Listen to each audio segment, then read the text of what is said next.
recently, the tax was passed along with drastic improvements in billboard enforcement, which is an amazing thing. We can give a huge applause for that. And so now why we're here is the remaining step is to get the tax revenues dedicated to enhancing public spaces with art. This is actually closer to the process we've experienced in the past. So we worked through the system, got it on the radar, got it, then it went into the City of Toronto Act, finally passed. It started to go forward.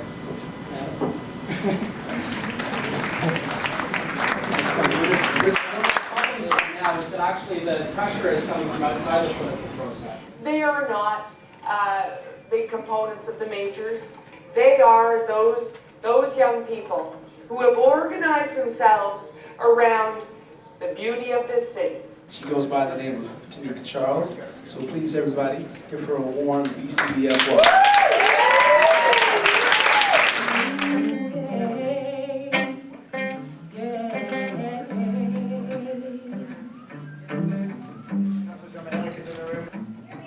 Yeah, they're going to trust you.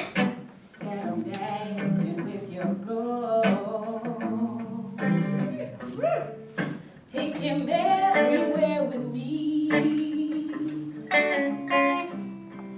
Said he likes his music loud, so you know that I don't sleep no more. And I'm laughing. You've done the work, and you have the expectation that you want to move the yardsticks forward. And you push us and support us. That's why this town hall is called Invoice. In all of the faces of the other people staring back at me. And you have to rise to the occasion and believe in all of us. And then you got to call City Hall day and night. We're all here working together, and we can build this beautiful city. The City of Toronto communicated a legitimate expectation that the tax revenue to be collected from the billboard industry would rightly come to you. There was a vote on whether or not we should dedicate this. We said, we're not going to make our minds up to dedicate now. We're going to put it off. 2 million now believe in it. Let's make it happen. These folks in beautiful city, they're all right. If you're going to raise my taxes, it better go to folks like that. That swings a vote in the suburbs as quickly as it swings a vote downtown.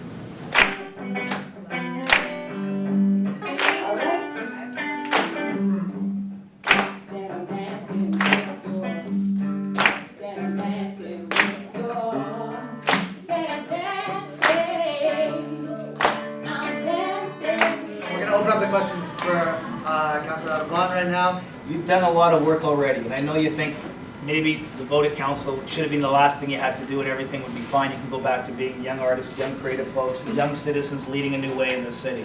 The reality is that politics is 24 hours a day, 7 days a week. It's a constant struggle.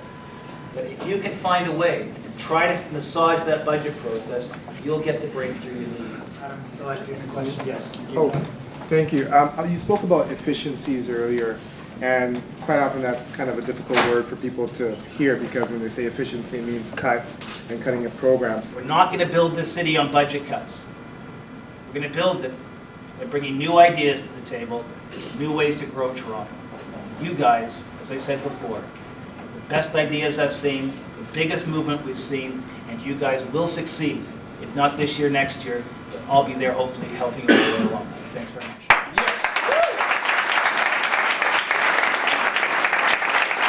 You ask where the money's going.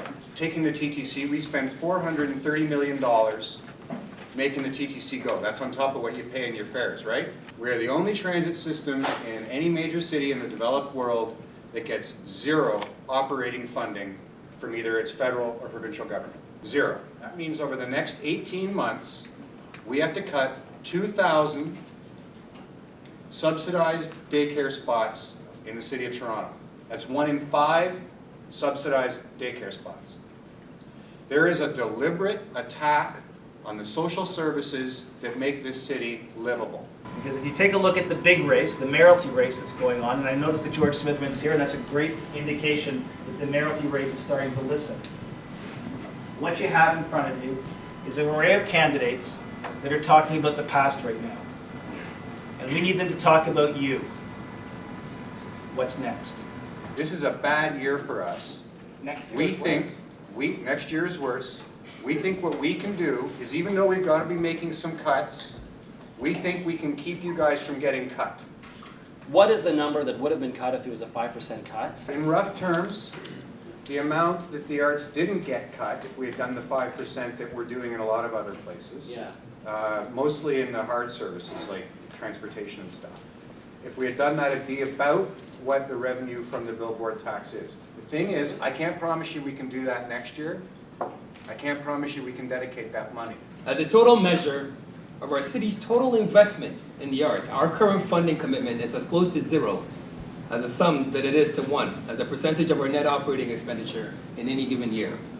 In fact, the Martin Prosperity Institute, housed at the Rotman School of Management, has traced our funding commitment to the arts since 1991 and concluded that we don't even exist on the map of the global world of arts. And this year, we're so committed to arts funding that we are decreasing our total expenditure even further. I have in my hand the general presentation of the staff budget. And if you go to my website, www.roccoformayor.com, I have promised to double arts funding and provide more space. My name is Rocco Echampong, dear friends, and with your help, I can rightfully say I am the next mayor of Toronto. Thank you very much. You're asking how can people come together to build a movement to support taxation? This is the only one I've ever seen in my life. This is it. And to come back now and say it's either that or a daycare doesn't seem fair. And I'm just hoping you guys can somehow bump it up a bit so it's something above zero, so these people feel like they fought for something. And Devin and all these folks have spent how many years? Yeah. It can't end up with a flat By rate. the way, I'm not telling you to stop pushing. You gotta keep pushing. You gotta keep pushing. There's never gonna be a day when you go home and it's done. We recognize that in 8 And- years has gone in and it'll continue to happen. So we'll just move the next question right over here. We're not making enough money to operate as a city. That's right. We're not making enough money to operate as a city. That's right. That's the problem. They're taking your money and using it to subsidize other parts of the province that aren't politically threatening to them because they're not organized like this. You think that that we see you as liars. Well, I have to tell you, what you did in not letting this vote come to the money that created it at this present time has really deflated our belief in you councillors. Councillors have to listen to their constituents, so really focus on your own councillors. Keep up the pressure as it will hit council on April 15th and 16th, so you can phone them, you can request meetings. It's really, really important that people do that. All great societies come to be known primarily because of the artistic contributions to our total human catalog of artistic achievement.